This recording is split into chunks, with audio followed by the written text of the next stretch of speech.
ने ही यहाँ सर्व समाज के लोगों को टिकट भी दिए हैं और अभी चुनाव में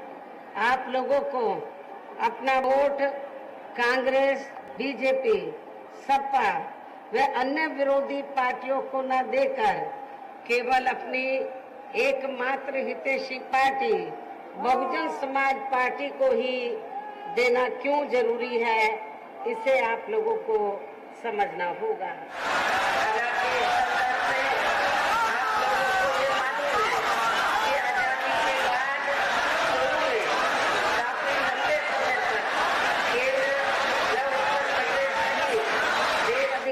राज्यों में भी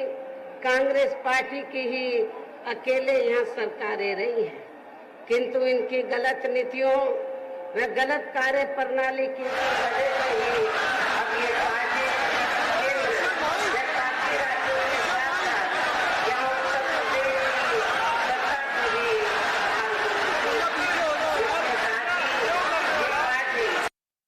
पार्टी इस पार्टी की सरकार ने इन वर्गों के मसीहा व भारतीय संविधान के मूल निर्माता परम पूज्य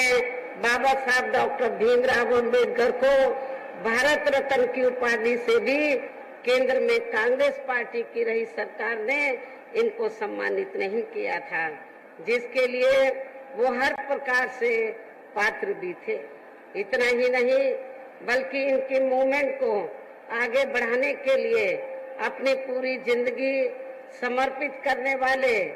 मान्यवर श्री कांशीराम जी के देहांत होने पर भी केंद्र में उस समय इसी कांग्रेस पार्टी की रही सरकार ने उनके सम्मान में एक दिन के लिए भी राष्ट्रीय शोक घोषित नहीं किया था, तथा न ही इस पार्टी की रही सरकार ने पिछड़े वर्ग की आरक्षण संबंधी मंडल कमीशन की रिपोर्ट को भी लागू किया था, जिससे फिर बीएसपी ने अपने कड़े संघर्ष व अथक प्रयासों से केंद्र में रही उस समय श्री बीपी सिंह की सरकार से ही लागू कराया था। साथ ही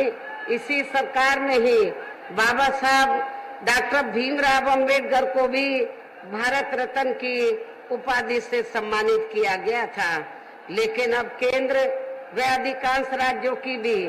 सत्ता से बाहर होने पर यही कांग्रेस पार्टी खासकर दलितों, आदिवासियों व अन्य पिछड़े वर्गों के वोटों की खातिर आए दिन किस्म किस्म की नाटकबाजी करती रहती है, जबकि इन वर्गों के व अन्य और मामलों में भी इस पार्टी की सच्चाई तो ये है कि कांग्रेस पार्टी जब सत्ता में आसीन होती है और इनके अच्छे दिन होते हैं तो तब इस पार्टी को इन वर्गों का विकास व उत्थान आदि याद नहीं आता है, तथा न ही इनको महिलाओं की भी भागीदारी याद आती है। और यदि कांग्रेस पार्टी ने ये सब कुछ किया होता, वीकर सेक्शन के लिए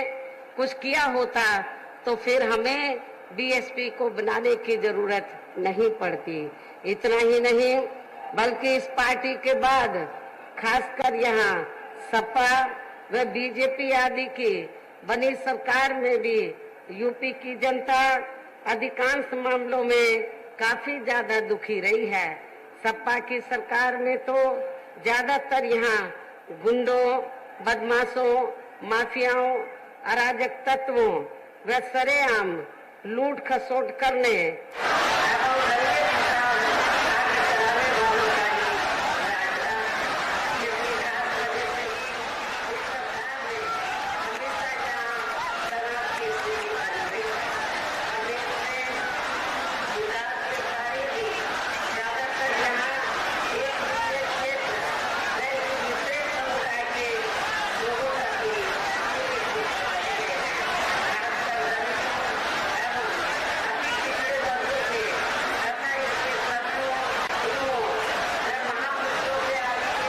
तो अधिकांश हमें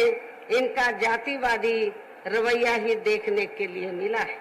जिसके अनेकों उदाहरण हैं। जैसे श्री अखिलेश यादव की सपा सरकार ने ही प्रदेश में एससी व एसटी का सरकारी ठेकों में आरक्षण खत्म कर दिया था, जिसकी देश में पहली बार यह व्यवस्था बीएसपी की सरकार में ही की गई थी। संसद में सपा ने एससी व एसटी का पदोन्नति में आरक्षण का बिल फाड़ दिया था तथा फिर उसे पास भी नहीं होने दिया था। साथ ही मान्य कोर्ट के निर्णय की आड़ में एससी व एसटी के कर्मचारियों का गलत तरीके से डिमोशन भी कर दिया गया। सपा सरकार ने ही एससी व एसटी के छात्रों का विदेश जाकर पढ़ाई करने की योजना को खत्म कर दिया। एससी व एसटी के छात्रों का शून्य शुल्क पर प्रवेश समाप्त कर दिया गया। इसके साथ ही इन वर्गों के छात्रों की शुल्क प्रतिपूर्ति पर 60% की बाध्यता लगाकर उनकी छात्रवृत्ति रोकने का भी काम सपा सरकार में किया गया। इसी सपा सरकार ने सरकारी भूमि आवंटन में एससी व एसटी को